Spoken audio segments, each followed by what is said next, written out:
right, so let's talk Mets. The Lynch curse, the jinx, whatever you want to call it, came calling and hit big time because Mets, after playing the Marlins, ended up getting I guess a player or two players and a coach ended up getting tested positive for coronavirus. So they had to take a little break from action. Part of me thought, that's not so bad. We had a couple guys banged up, with a couple guys slumping. Part of me was like, well, fuck, we just had a pretty nice series offensively against the Marlins. Is that going to ruin our momentum? So how do we come back from this? Trying to look at the positive side of things, and then you realize 9 games in 6 days, 18 games in 16 days, 34 games in 34 days to end the season. So there's no off days now. And now, given what's happened tonight, so I'm recording this Thursday, August 27th, Mets Marlins ended up not playing the game at a protest, took the field, had 42 seconds of silence,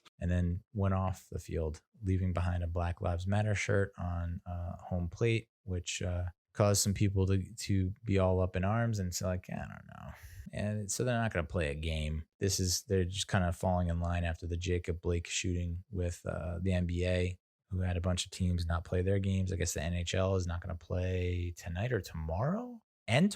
So you have a lot of teams, athletes coming together and saying, hey, we're not going to play. You're not going to ignore the situation by watching us play. A lot of the athletes didn't feel like it's right. They're not in the right headspace, given everything that's going on. I watched like part of the video of the shooting. I didn't watch the whole thing. From my vantage point, it looked like he was walking around the car, didn't really have anything in his hands, went to open his, the cops are following closely behind. And then he opens the door and like bends down. And then that's when I guess they unloaded on him 7 times. And he's, I guess he's paralyzed now. He pulled through, but he's paralyzed. Then I saw a video of like an interview with his mom and his dad. And his mom is like, you should not be doing all this stuff in my son's name. I hear like, oh, he had a knife or he was going for a knife and he had a sexual assault felony or charge. And that's why the cops were responding that way. There are multiple sides to the story, but from the Black community, they just see another unarmed, quote unquote, Black man get taken down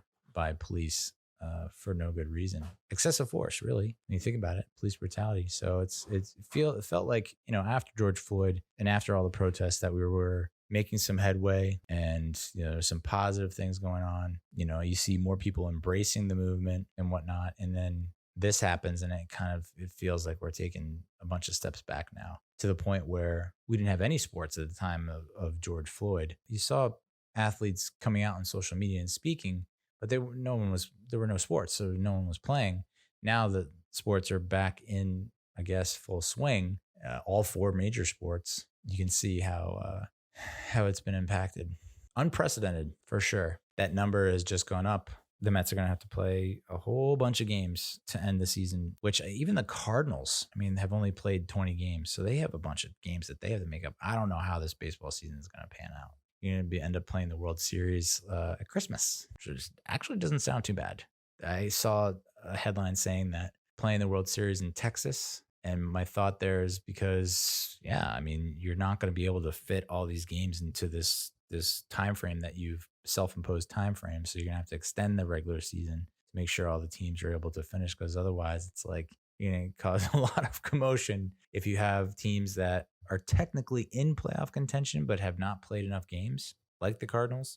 Honestly, I don't mind them protesting. I think there was a feeling that they probably should have protested last night, because that's when all this went down. And then, of course, the big controversy today, which only the Mets, I guess, leaked quote unquote footage of Brodie Van Wagenen talking to someone off camera and saying like, oh, he wanted, and people think he's talking about Manfred, MLB commissioner Rob Manfred, saying like, oh, Manfred wanted the Mets, our team, to go out in the field to have this moment of silence, have everyone come off the field, and then an hour later come back and play the game at 8. So it's like it was supposed to start at 7. They do this gesture at 7, make it look like they're protesting and not playing, but then come back and play at 8. And it's just, and he was saying like, oh, Manfred just doesn't get it. He just doesn't get it. He's not at that level. That would have been weird. That would have been really weird and stupid. So I'm glad that didn't happen. Instead, they went out 7-10. Looks like they were going to play. They had the 42-second period of silence, tip the cap, caps are off. They tip the cap, and then everyone comes off, and that's that. You don't play. And then there was I didn't manage to hear a lot of what was said in the press game, post game. I guess it's not post game. The post protest conference where it was Conforto, Cano, Smith, and Betances, all four talking.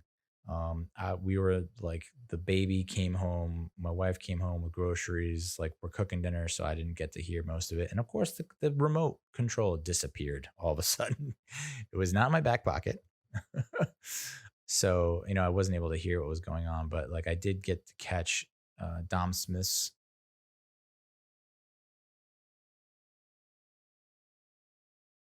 Hard to watch.